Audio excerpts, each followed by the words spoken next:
Bonjour tout le monde. Voilà, je suis ravie de vous retrouver pour le live mensuel. Le live aujourd'hui sur la thématique du deuil en EHPAD. Alors d'abord, je me présente, je m'appelle Laurence Brun.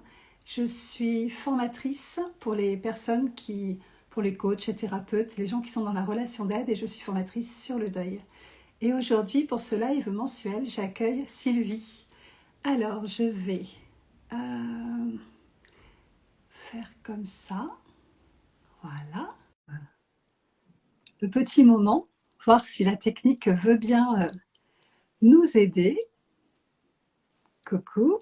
Coucou. Bonjour Laurence. Bonjour Sylvie. Ravie de te retrouver. Moi aussi. Alors notre histoire n'est pas du tout améliorée. Bon. Dites-nous pour ceux qui sont en direct, si vous entendez ou si vous avez l'écho. Du coup, Sylvie, je vais te passer la parole et te laisser te présenter directement. Merci beaucoup Laurence. Merci pour cette invitation à parler du deuil et plus particulièrement du deuil en EHPAD. Donc je suis Sylvie, je suis issue d'un parcours de la filière soins, donc infirmière, cadre de santé, puis directeur d'EHPAD depuis une dizaine d'années, et puis depuis cette année, directrice de la qualité des soins et de l'accompagnement sur 8 EHPAD en Île-de-France. Et puis en parallèle, j'ai aussi une activité de formatrice, et notamment donc j'anime des formations sur la question du deuil, puisque c'est une question que j'aime beaucoup, et tu le sais, et puis aussi des formations sur la question de la fin de vie. Et donc aussi, il est aussi question du deuil. Voilà. Et je suis ravie de participer à ce live. Oui. Mais moi aussi, je trouvais que c'était vraiment hyper important à un moment donné de parler de cette thématique qui nous semble à toutes les deux. Alors, on ne l'a pas dit, on s'est rencontrés quand on faisait notre PU sur le plateau. Et du coup, vraiment, cette thématique, elle nous paraît à toutes les deux évidente. Et on s'est rendu compte dans nos formations, toi comme moi, que c'était pas si évident que ça, finalement. Et ça l'est encore, c'est toujours pas évident, y compris en EHPAD, où pourtant, évidemment, la mort, elle est présente, puisque souvent, quand même, c'est le dernier domicile des personnes que nous accueillons. Eh bien, ce n'est pas une évidence pour la famille et pour les professionnels, et je pense qu'on en parlera un peu plus tard, parce que c'est important aussi de travailler cette question. Donc voilà, c'est bien aussi qu'il y ait ce type de live sur ce sujet. Et puis sur les réseaux sociaux, c'est super. Oui, c'est vrai que c'est très important d'en parler et de libérer la parole autour de ça. Parce qu'on se rend compte aussi que c'est pas facile de dire que dans ce milieu, justement, de l'EHPAD et des professionnels, que le rapport à la mort et au deuil n'est pas évident. Exactement. Alors, une des premières questions, d'abord, je voulais poser quelque chose pour nos auditeurs, c'est qu'il y a eu beaucoup, surtout ces derniers temps, des idées et des choses très négatives sur les EHPAD. Alors, on sait que ça existe, on est OK là-dessus. Nous, aujourd'hui, ce n'est pas notre propos, on va vraiment parler de tes expériences. Donc, on ne cherche pas à généraliser, on cherche plutôt à faire émerger des problématiques qui nous paraissent importantes pour les deux. Et du coup, moi, je voulais te demander, est-ce que le deuil est une des causes d'entrée en institution? Ça peut l'être. Alors, c'est pas le premier motif d'admission. Le premier motif d'admission, c'est les troubles du comportement dans un contexte de démence. Mais chaque année, on peut compter 1 à 2 admissions qui vont être en lien direct avec une situation de deuil. Et souvent, c'est la perte du conjoint. Oui, les dents. Voilà. Et souvent, le défunt sera souvent l'épouse. Et donc, la famille va faire admettre le père, donc l'époux, en EHPAD. C'est vrai que donc dans ce contexte, quand le premier motif d'admission est le deuil, c'est vrai, on accueillera le veuf. D'accord. La veuve, elle restera encore encore un peu plus dans son domicile. Et l'entrée en EHPAD se fera beaucoup plus tard. C'est une problématique, hein, le veuvage et l'homme en situation de veuvage, on sait, hein, c'est celui qui peut-être, en tout cas, vit moins bien la perte de l'autre, même si voilà, même si chacun vit la perte de l'autre suivant ce qu'il est. Hein. Mais voilà, c'est vrai que donc c'est 1 à 2 entrées. Hein, donc c'est pas le motif principal d'entrée, mais en tout cas, en sachant que c'est 1 à 2 entrées par an, c'est vrai que la question du deuil, elle doit être vraiment travaillée, hein, puisque on va accueillir une personne dans sa situation de deuil, hein, dans sa situation d'endeuillé, et donc c'est vraiment une spécificité qu'il faut vraiment prendre en compte. Et justement, comment les prendre en compte? Alors, eh bien, c'est quelque chose qu'on va mettre en avant. Hein, même si ça fait partie de son intimité, hein, c'est quelque chose qu'on va mettre en avant parce que bah, il y a des risques, hein, qui sont liés à cette situation de deuil. Donc c'est quelque chose qu'on va préciser, hein, quand on va présenter par exemple le dossier d'admission, hein, à l'équipe. On va vraiment préciser que cette personne, hein, vient de perdre, hein, et on va préciser les délais. Hein. Et puis, donc, on va non seulement informer évidemment l'équipe soignante, mais par exemple, on va aussi informer l'équipe d'animation. Hein, parce que je pense que c'est une information que les animateurs doivent avoir pour proposer peut-être des animations les plus appropriées qui soient, mais peut-être aussi pour comprendre que la personne, dans un premier temps, elle va décliner toutes les propositions d'animation. Hein, et qu'il ne faut pas le prendre pour soi, hein, et que ça fait partie aussi de ce refus, hein, on va aussi le travailler dans notre accompagnement. Donc c'est important que tous les professionnels soient au courant de cette situation.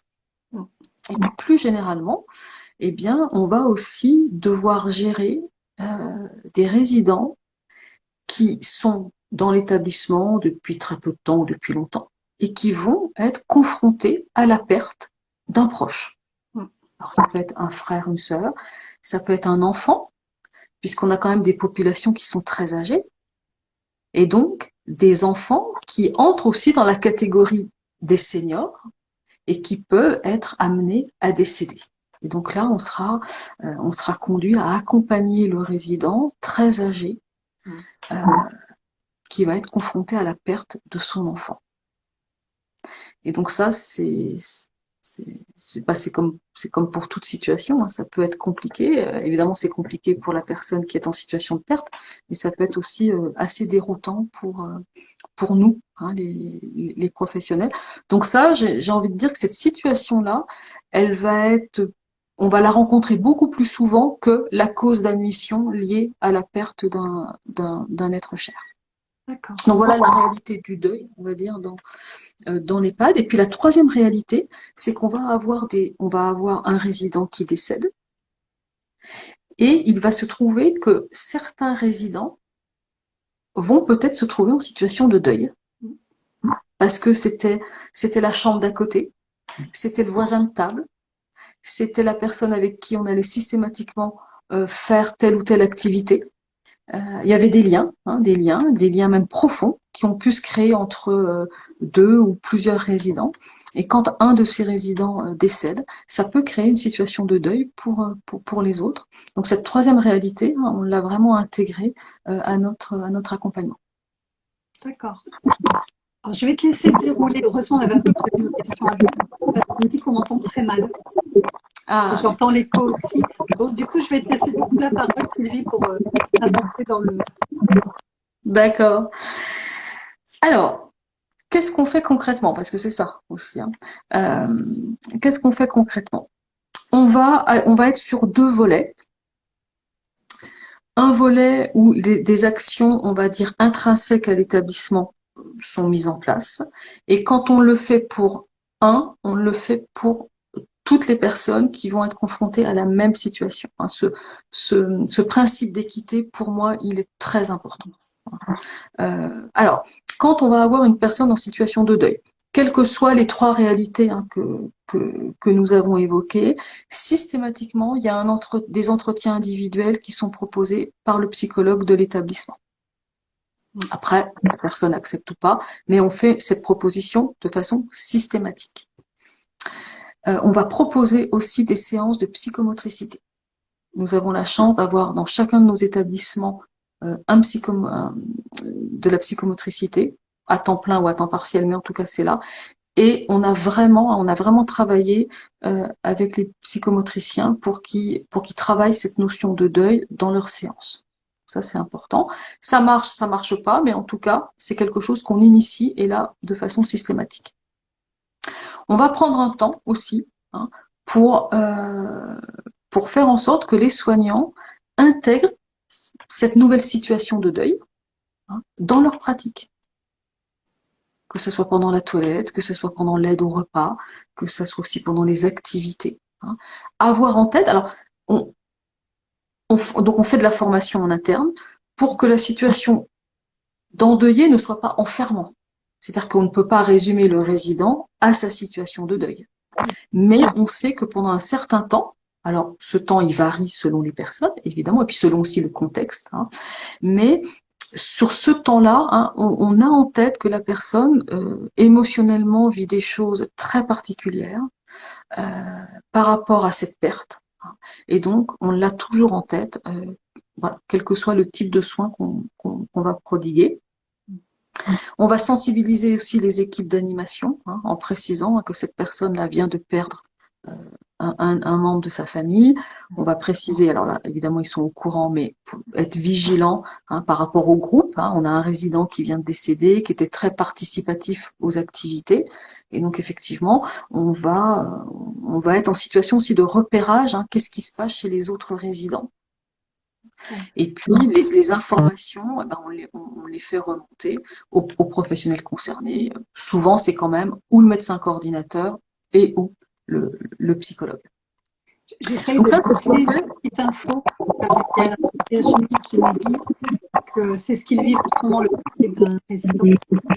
Et que du coup, il y a les gens qui sont proches de lui, les résidents, sont allés à la... Ça, c'est hyper important. Et ça, c'est le deuxième volet de notre accompagnement, on va dire spécifique, c'est qu'est-ce qu'on fait avec l'extérieur. Donc, on va organiser donc une participation aux obsèques. Donc, nous, on demande à ce que 2 professionnels soient présents aux obsèques. Surtout quand nous, on a des systèmes de référence, on a des aides-soignants référents. Donc là, l'aide-soignant référent, si c'est sur son temps de travail, entre guillemets, il participera aux obsèques. Si c'est sur son temps de repos, c'est à lui de voir et on voit comment on peut compenser ça, on peut transformer ça en temps évidemment de travail. Donc 2 professionnels participant aux obsèques et qui vont accompagner les résidents qui le souhaitent. Donc on a la chance d'avoir des minibus. Donc, voilà. Donc, on organise une sortie obsèques. On peut, pour le résident qui est en situation lui-même de deuil par rapport à la perte d'un membre de sa famille, s'il souhaite aller au cimetière et si c'est dans notre, on va dire, circonscription géographique, on fera en sorte de pouvoir l'accompagner au cimetière. Et puis, au moment de la Toussaint, alors, on est en région parisienne, donc en général, on est concerné par souvent 2 cimetières. On va organiser une visite au cimetière. Super. Il n'y a pas, alors, faut être sincère, il n'y aura pas énormément de réponses positives. Mais en tout cas, chaque année, chaque EHPAD mobilise son minibus. Donc on réserve de toute façon le minibus pour cette journée de la Toussaint. Alors ça peut pas, généralement on le fait pas le jour de la Toussaint parce que c'est un jour férié et donc on est en effectif réduit, mais ça peut se faire. Généralement on le fait un petit peu avant.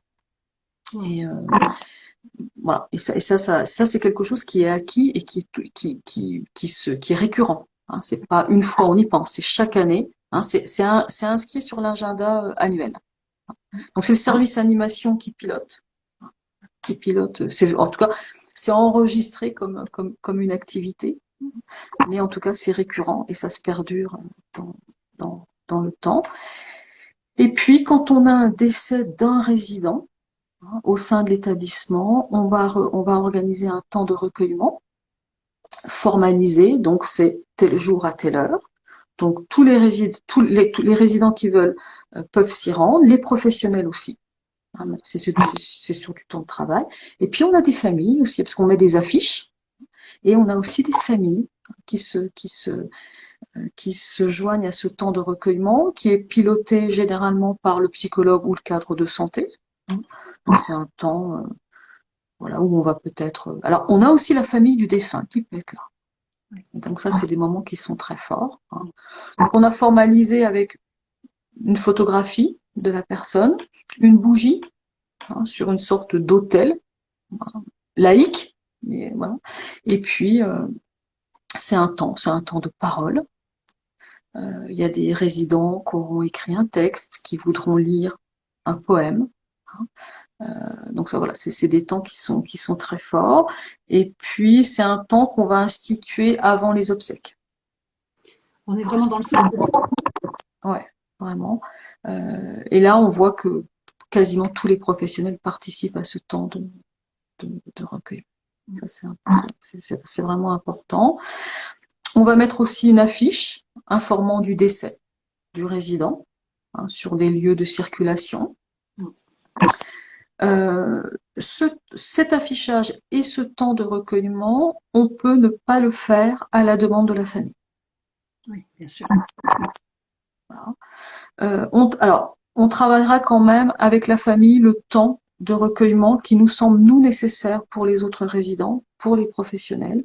Généralement, la famille accepte que ce temps de recueillement ait lieu. On a eu des situations où la famille ne voulait rien du tout.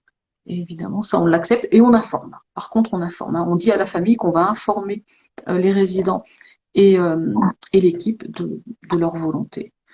Mais ça se passe très bien. Il faut savoir quand même que ce type de refus, alors, il n'est pas fréquent, mais il n'est pas rare. D'accord. Il est entre les deux. Souvent, c'est quand même lié à une histoire familiale particulière. Et évidemment, c'est à respecter. Bien sûr. En même temps, oui, tu parles d'histoire particulière. Du entendu. Oui, un parcours de vie chaotique de la part du résident, hein, souvent marqué par des ruptures familiales. Hein, voilà, c'est souvent cette typologie qu'on retrouve quand il y a ce type de refus. Donc voilà ce qu'on essaye, voilà ce qu'on fait hein, quand on est confronté à un décès. Évidemment, on le trace, hein, puisque hein, en établissement, on est obligé de tout tracer. Hein, donc, on fait des traces écrites. Mais on s'aperçoit que les professionnels hein, sont extrêmement impliqués dans cet accompagnement, comme si ça faisait quand même partie de l'accompagnement. Hein, même voilà, la personne est décédée, hein, mais on continue à l'accompagner. En tout cas, tant qu'elle est dans nos murs, hein, on continue à l'accompagner. D'ailleurs, la Haute Autorité de Santé hein, a publié récemment une dernière recommandation de bonne pratique sur la fin de vie. Et dans cette recommandation, la nouveauté, c'est que l'accompagnement de fin de vie ne s'arrête pas au décès de la personne, mais il continue avec une partie qu'ils ont intitulée Accompagnement des endeuillés. C'est Donc, formidable. ouais, ça c'est très bien parce que ça nous donne une base. Ça nous donne aussi, il y a un côté un peu réglementaire, hein, donc on va s'y mettre. Hein. Ça veut dire que, alors on est libre, hein, on peut y donner la forme que l'on veut à cet accompagnement. Ça peut être un accompagnement juste repérer les familles qui sont en difficulté et nous, ce qu'on fait, c'est que les psychologues des établissements proposent aux familles de les rencontrer. Voilà, pour parler un petit peu de ce qu'elles sont en train de vivre, puis peut-être faire du repérage aussi sur quelque chose qui pourrait se compliquer, et à ce moment-là, orienter les personnes en difficulté vers des aides. Donc ça, pour nous, voilà, c'est ce que l'on fait pour l'instant, et à terme, hein, on aimerait mettre en place un groupe de parole à l'intention des proches en situation de deuil dans nos établissements, peut-être mutualiser aussi hein, ce groupe de parole avec avec plusieurs autres EHPAD. Donc là, voilà, c'est le projet de 2023 qui me tient à cœur du fait de mon parcours. Mais je me dis, voilà, et ça rentrerait dans le cadre des recommandations de bonne pratique. Donc voilà, on travaille là en septembre aussi, on se remet à cette gestion de projet. Donc voilà pour ce que l'on fait dans nos établissements et pour faire de la formation aussi dans les autres EHPAD, pour rencontrer évidemment des collègues directeurs, c'est quand même quelque chose qui se fait dans nos établissements. Hein. Ça se fait pas dans tous les établissements, on va toujours trouver des exceptions. Hein.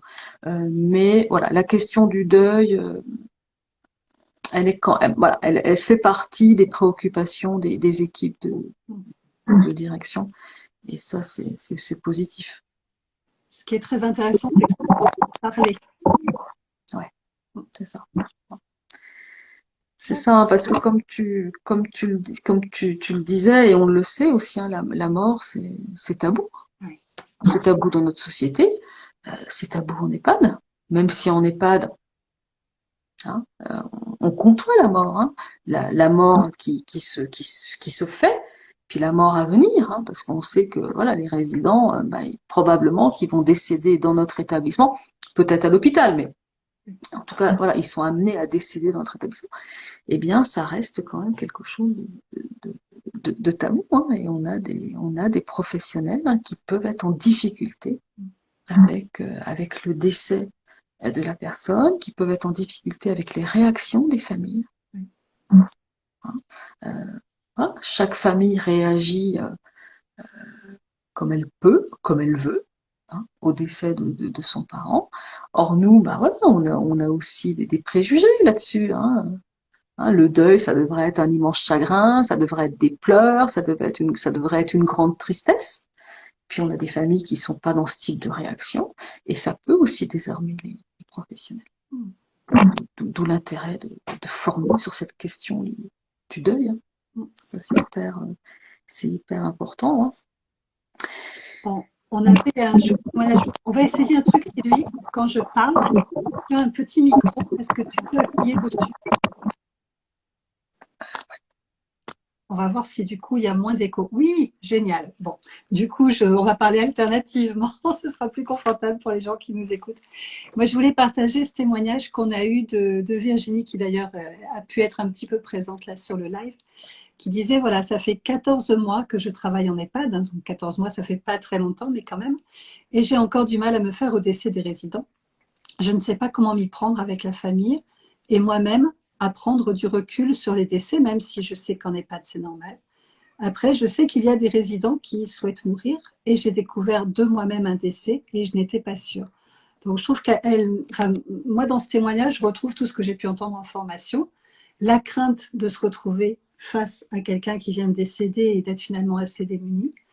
La crainte d'accueillir une famille endeuillée, de ne pas être préparé à ça et de ne pas savoir réagir. Et la crainte aussi de moi, comment je réagis à ces deuils qui, en plus, tu vas le confirmer, sont parfois successifs en EHPAD. Oui, c'est tout à fait ça. Ça veut bien dire que c'est pas parce qu'on travaille à l'hôpital, c'est pas parce qu'on travaille en EHPAD que la mort, elle peut être facilement vécue, qu'elle peut être bien vécue. Et il faut aussi que les professionnels, quand on est confronté à un collègue qui est en difficulté, hein, il faut accompagner ce collègue. Alors, vers l'acceptation de cette réalité, parce que c'est pas son quotidien, mais ça va être quelque chose qui va être récurrent dans sa pratique professionnelle. Mais ça veut bien dire que, que la question du décès, la question du deuil, ces questions-là sont très peu abordées en formation initiale. Il faudrait revoir, hein, faudrait revoir le contenu aussi, hein, des formations initiales. Alors concrètement, qu'est-ce qu'on peut faire? Qu'est-ce qu'on peut faire pour, voilà, si on reprend ce que vit Virginie, et qui n'est pas un cas isolé, hein, c'est déjà, d'une part, quand on est sur des situations de fin de vie, quand on est sur des toilettes mortuaires, on est toujours à deux. Hein. Ça, c'est une évidence. Alors, ça nous paraît une évidence, mais concrètement, combien de fois, moi, des professionnels m'ont dit, moi, j'ai fait la toilette mortuaire seule.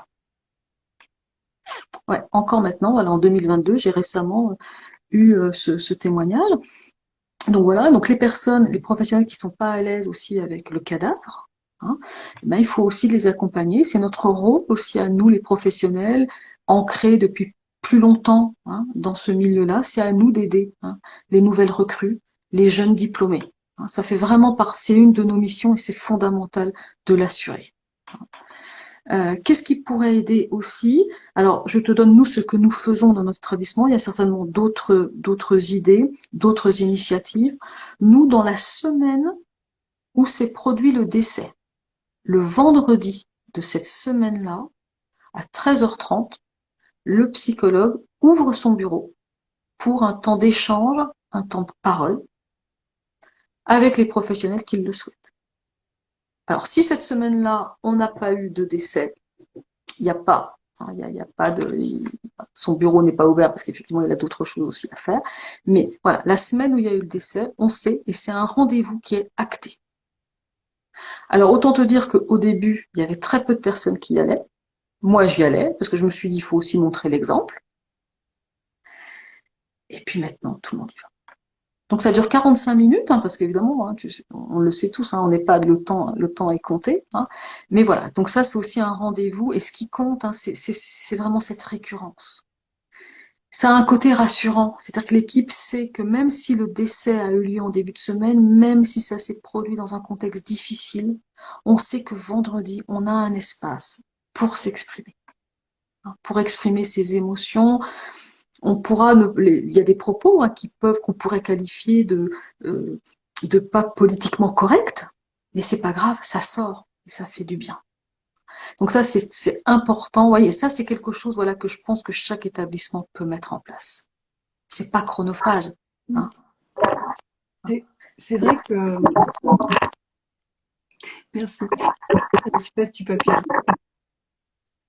C'est vrai que moi, je l'ai beaucoup entendu donc, quand j'ai fait des formations en EHPAD sur la question du deuil et de comment les professionnels pouvaient vivre le deuil, c'était une demande récurrente.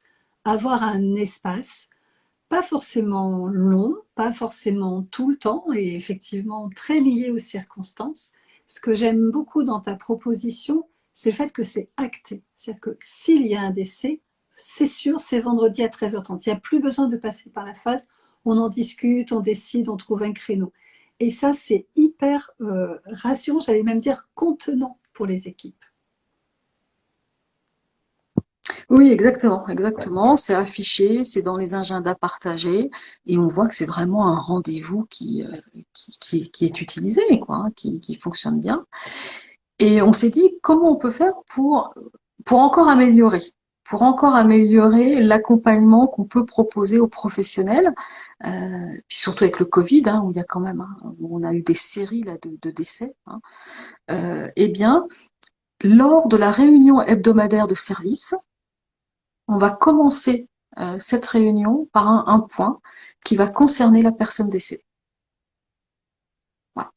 Si les obsèques, si la date des obsèques nous a été communiquée, bah, ça va être l'occasion de la communiquer donc à l'ensemble des professionnels. Et puis si les obsèques se sont déjà déroulées, le professionnel qui aura assisté aux obsèques et qui sera présent à la réunion peut faire un petit point, peut dire ce qui s'est passé, s'il y avait du monde, s'il y avait très peu de monde, hein, parce qu'on a aussi des obsèques où il y a très très peu de personnes. Voilà, et donc ça nous permet aussi un petit peu aussi de clôturer aussi, hein, de dire voilà, la personne elle est décédée dans notre établissement. On fait aussi lors de cette réunion hebdomadaire, on va faire aussi on va faire un point sur tout l'accompagnement qu'on a pu faire hein, avec cette personne, ce qu'elle nous aura apporté. Hein, on a des résidents qui marquent les établissements. Donc ça permet aussi voilà de faire un petit point sur ce qu'a été notre vie professionnelle avec ce résident. Et puis ça permet aussi de clore un chapitre. Et je pense que alors c'est peut-être un peu brutal, hein, clore un chapitre de vie, mais pour les professionnels, c'est important. C'est important de se dire, bah voilà, l'accompagnement, hein, voilà, il se termine. Il se termine évidemment avec le décès de la personne, avec les obsèques, avec peut-être aussi des échanges qu'on aura eus avec la famille. Et ça permet aussi, hein, pas oublier, hein, mais de se réimpliquer dans d'autres accompagnements, dans d'autres difficultés professionnelles qui sont là, qui existent. Donc voilà, donc nous on aime bien, voilà, moi quand très souvent je fais ce rappel au cadre de santé qui anime cette réunion hebdomadaire. N'oubliez pas d'évoquer la personne décédée. Et voilà, on s'aperçoit que c'est important et que une fois qu'on a fait cette annonce, par exemple, hein, il y a un échange qui se produit entre les équipes. Et puis voilà, puis après on passe aux autres points de la réunion. Ça me fait penser, je ne sais pas si tu connais l'homme étoilé qui est sur Instagram. Alors, il a un vrai prénom, mais c'est son nom sur Instagram, l'homme étoilé, qui est infirmier en soins palliatifs et qui est aussi auteur de BD et qui parle justement de son quotidien, qui montre entre autres alors, toute la relation qu'il peut créer avec les gens qui l'accompagnent, ça c'est une chose, mais aussi qu'il a besoin d'un temps, si court soit-il, pour clore le chapitre, exactement ce que tu étais en train de dire.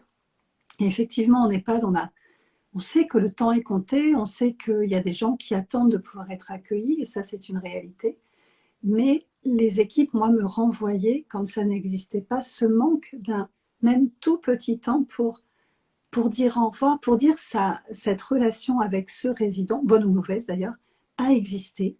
On l'acte, ça fait partie de l'histoire de notre établissement, et c'est important. Ça n'a pas la même importance que si c'était notre parent ou notre proche, mais c'est important. Et je crois que le pire, c'est quand l'établissement ne prend pas ça en compte et n'accorde pas de valeur, en fait. Quelle que soit la valeur qu'on y accorde, mais il n'y accorde pas de valeur.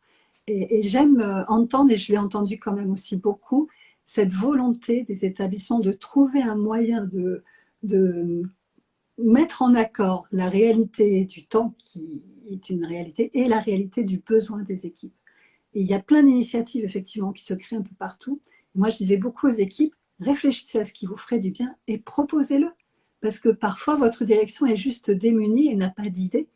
Et ça peut venir de vous et ça, c'est très intéressant aussi. Et oui, là, je pense à quelque chose en écoutant ton propos, la question de la chambre. Hein. La chambre qui se trouve libre, hein, puisque voilà, la personne est décédée, elle est même parfois, voilà, les obsèques ont eu lieu.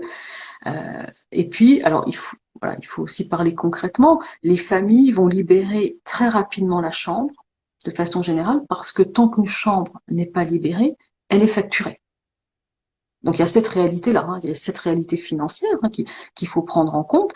Et c'est pour ça que moi je dis toujours aux professionnels, ne jugez pas une famille qui peut même, le même jour, enterrer son parent le matin et l'après-midi, vider la chambre. Parce que il y a aussi une réalité financière, hein, le prix d'un EHPAD, hein, qu'on soit dans le public ou dans le privé, c'est quand même un montant élevé. Donc il y a cette réalité-là.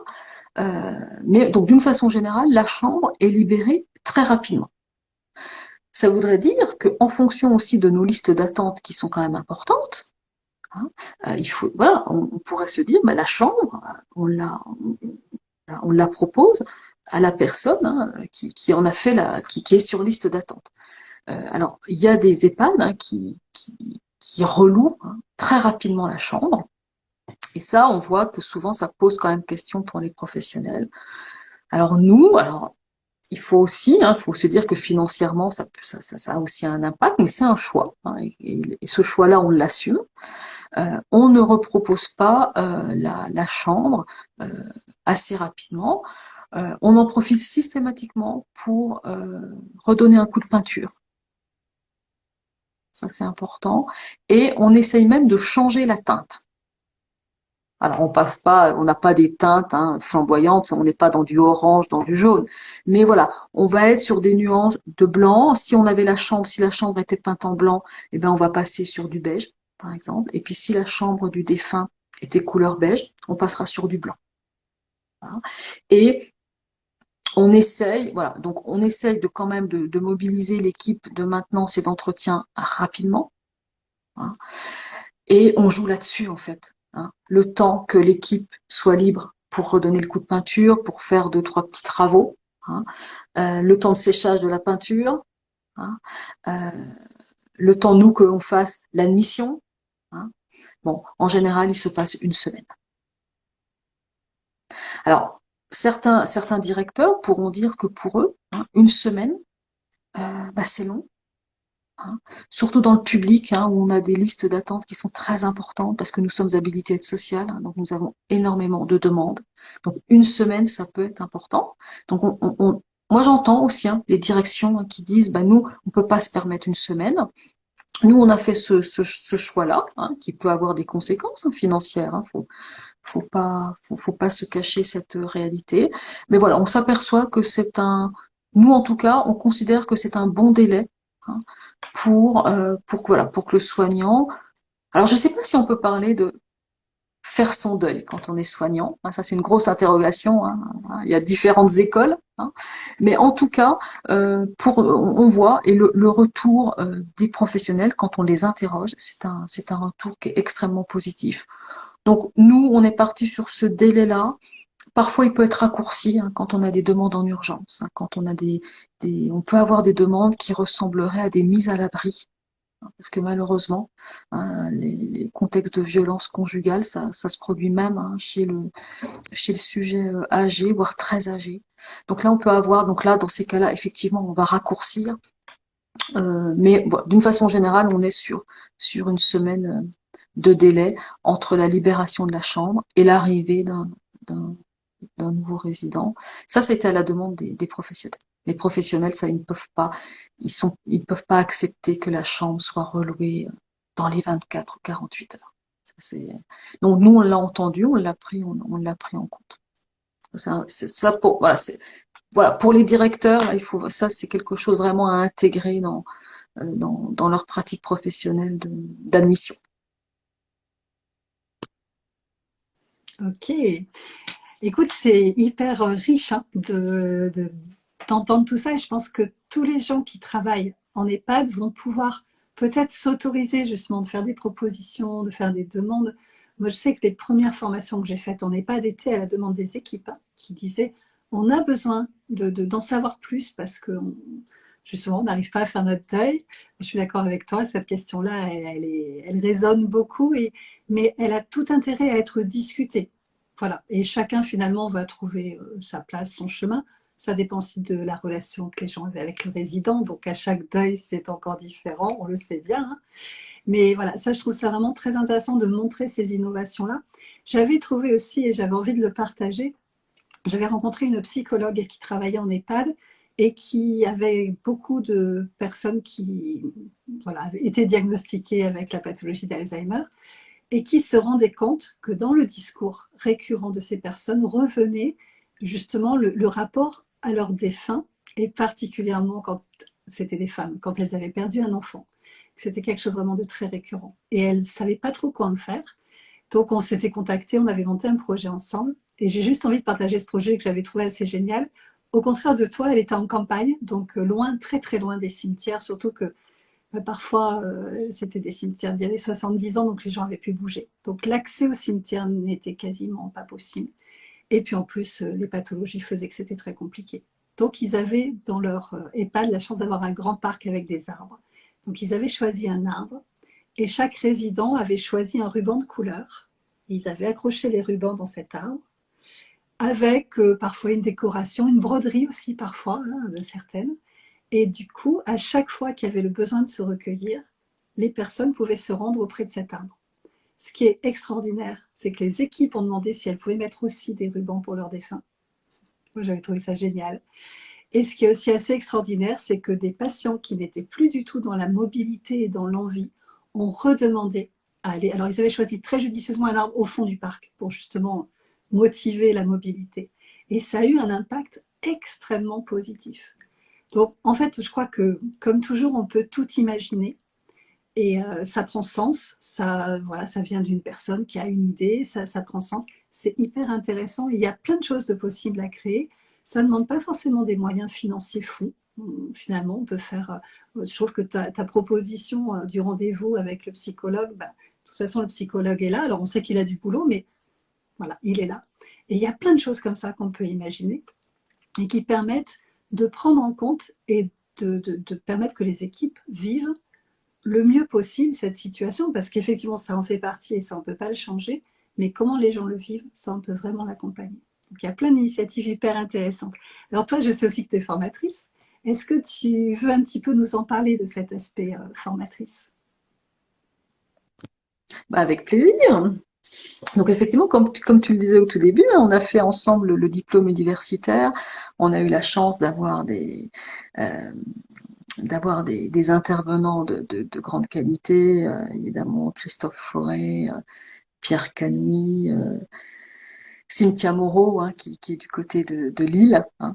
Et alors, je pense qu'on avait chacun d'entre nous avait une raison très particulière d'assister à ce diplôme universitaire, mais c'est ça aussi qui fait la richesse. C'est ça qui fait aussi que on est quelques-unes hein, à être restées en lien.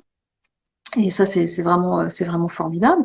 Donc moi, effectivement, j'anime des formations sur la question du deuil. Donc au sein d'EHPAD, par exemple, hein, alors qui n'appartiennent pas à mon groupe, hein, mais voilà. Voilà. Alors là, c'est nouveau. Figure-toi que depuis le début de l'année 2022, et c'est reconduit pour 2023, des résidences seniors, ou en présentiel, ou en visio, hein, parce qu'ils sont quand même hein, très, très techniques aussi, hein. Donc sur la question sur la question du deuil et c'est passionnant parce que voilà j'ai face à moi des personnes qui ont 70 80 ans qui sont en bon état de santé physique et ou psychique et qui posent alors là t'imagines bien aussi que voilà c'est une population qui pose les questions cash. C'est formidable, formidable. Et là, on a de plus en plus de demandes donc de la part de résidences seniors. Donc, alors ça veut dire aussi que, bah, que le formateur, en l'occurrence la formatrice, on doit aussi adapter notre contenu, voir aussi ce qu'il y a derrière hein, toutes ces questions. C'est aussi formateur pour moi. Donc ça, c'est une expérience là formidable. Et puis j'anime aussi donc pour les collectivités. Donc là, c'est souvent à l'origine, il y a eu un événement. Ça peut être un collègue qui décède brutalement, ou même un collègue qui avait une longue maladie et qui décède. Hein. Donc même si on est un peu préparé à cette mauvaise nouvelle, bah, quand elle arrive, elle peut désarmer aussi hein, une équipe. Et puis ça peut être aussi l'origine de cette demande, ça peut être un collègue, une collègue qui a perdu un enfant. Ça, voilà, c'est peut-être un des plus gros, ou peut-être le plus gros traumatisme, je ne sais pas. Et donc voilà, donc c'est la demande de la collectivité, c'est voilà, comment faire qu'une équipe puisse, euh, puisse accompagner au mieux le collègue en situation de deuil, et comment aussi gérer hein, les émotions hein, qui fatalement, hein, il y a des émotions très fortes même, hein, qui vont arriver hein, et comment voilà et comment faire pour gérer ces émotions et qu'on ait encore aussi une cohésion d'équipe parce qu'il y aura de toute façon il y a quand même une mission hein, à assurer. Donc comment assurer sa mission tout en vivant des émotions fortes, tout en sachant que la collègue avec qui je travaille depuis 10, 15 ans est en train de vivre un tsunami. Comment, voilà, comment à la fois je peux l'aider et comment aussi je peux assurer la mission qui m'est demandée en étant par exemple agent de la fonction publique. Et bah, il y a des choses en termes de dynamique de groupe qui se jouent très fort et qui sont aussi très touchants hein, enfin, pour moi en tant que formatrice. Euh, donc ça, voilà, c'est très fort. Donc voilà, mon activité de formatrice. Et puis à côté de ça, ben, je trouve beaucoup d'informations sur le deuil dans la littérature. Alors, alors effectivement, je cible un peu hein, mes choix de livres sur la question du deuil, mais pas que. Mais je trouve que en littérature, il y a plein de choses sur le deuil. Et c'est ça aussi qui me permet, qui m'enrichit, hein, et qui me permet aussi de prendre de la distance, parce qu'on peut aussi, hein, je sais pas si tu l'as certainement expérimenté, Laurence, mais quand on anime des formations sur le deuil, on a toujours au moins une participante, hein, qui est en situation de deuil au moment de la formation et qui va à un moment donné dire des choses, mais qui sont de son intimité, qui sont très fortes. Euh, et des fois, on peut être démuni aussi, hein, parce que c'est brutal, hein, on se prend ça en pleine figure. Bah, des fois, on a suffisamment de réactivité, hein, pour repositionner tout ça. Des fois, on n'en a pas. Et voilà, moi, je sais que et puis des fois, on rentre chez soi, hein, avec l'histoire de la personne, hein, l'histoire qu'elle nous a racontée. Et la littérature m'aide aussi à prendre un peu, voilà, à mettre aussi de la distance avec ce qu'on a pu me confier aussi, hein, et les personnes se confient. Et voilà, pour pas non plus, hein, que ce sujet nous parasite, hein, parce que voilà, quand on travaille sur des sujets forts émotionnellement, hein, le risque aussi, hein, c'est que ça parasite, et en tout cas que ça ne devienne pas une charge mentale. Voilà. Donc la littérature, moi, ça m'aide beaucoup. Et puis tu es là, hein, avec tes contenus, avec tes posts, avec tes écrits. Et pour nous, les formateurs, c'est très important. Tout ce que tu publies, enfin, je sais pas, je pense qu'on te fait des retours, mais en tout cas, moi, je te fais ce retour-là, moi, en tout cas, ça m'aide dans ma pratique de formatrice sur cette question qui est quand même une question de l'intime. Et donc là, en tout cas, merci pour tout ce que tu fais sur cette question, Laurence. Merci beaucoup. Bah, écoute, merci à toi pour ce retour auquel je ne m'attendais pas en fait. Voilà. Oui, merci beaucoup. C'est vrai que j'ai choisi de parler de tout ça sur Instagram, alors et sur les autres réseaux parce que je fais de la copie de publication, parce que je trouve qu'effectivement, ben, plus on en parlera simplement et plus on aura de chances qu'un maximum d'endeuillés aient des réactions un peu plus attentives, un peu plus adaptées. Parce que mon grand constat de thérapeute, j'étais thérapeute pendant 7-8 ans, c'est que la plupart des choses qui blessent les endeuillés, c'est souvent malheureusement très bien intentionné. Donc je trouve ça tellement dommage en fait que de bonnes intentions se transforment parfois en blessures importantes, que voilà, je me dis que les réseaux pour ça c'est assez formidable, ce nouveau mode de communication auquel on a accès. Et c'est vrai que j'ai décidé de ne plus faire que de la formation, et parce que j'ai trouvé ça tellement passionnant, et je trouve qu'à travers la formation, je pense que tu l'as constaté aussi, bah, tu touches un professionnel, et en touchant un professionnel, en fait, tu as accès à plein de personnes que ce professionnel va rencontrer. Et moi, j'ai eu la chance, par exemple, dans les choses auxquelles je ne m'attendais pas, et tu parles des résidences seniors, moi, j'ai eu la chance de former des enseignants qui disaient ben, c'est pas notre question le deuil, et c'est vrai, hein. Sauf que quand un gamin revient à l'école et qu'il a vécu un deuil, ben, des fois il choisit l'enseignant ou la TSEM ou le surveillant pour poser la question, et que plus ils auront pu réfléchir à ça ensemble avant, pour se positionner, pour se questionner, et voilà, plus le jour où ça arrivera, ils auront une attitude mais super bienveillante et puis plus sereine, plus tranquille. Donc je trouve que pour ça, la formation, c'est un outil génial, et j'aime beaucoup partager avec toi et avec d'autres les différentes formes aussi de formation qu'on peut avoir, parce qu'on a tous des approches différentes. Moi, j'aime beaucoup ton approche par la littérature. Je vais d'ailleurs régulièrement lire des livres que tu conseilles parce que je trouve ça très très chouette. Moi, je l'avais utilisé dans mes mémoires, par exemple, pour trouver des témoignages. Je ne me voyais pas trop aller questionner des gens. Je ne voulais pas les laisser après avec mes questions. Mais en fait, dans la littérature, c'est une vraie cause d'écriture aussi, hein, le deuil, hein, clairement. Donc écoute, merci beaucoup pour tout ce que tu viens de nous échanger. Je pense que j'espère qu'on va avoir plein de questions dans les heures et jours qui suivent suite à ce live. Je vais donc le mettre en replay, si la technique veut bien, je le dis à chaque fois, mais parce que bon, parfois on peut avoir des petits couacs. Je vais essayer aussi de le mettre sur YouTube pour que ceux qui n'ont pas Instagram puissent y accéder.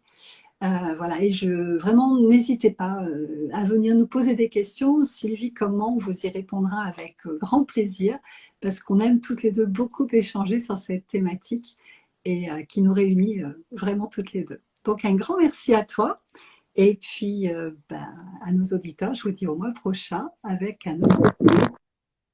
Merci Laurence, à bientôt.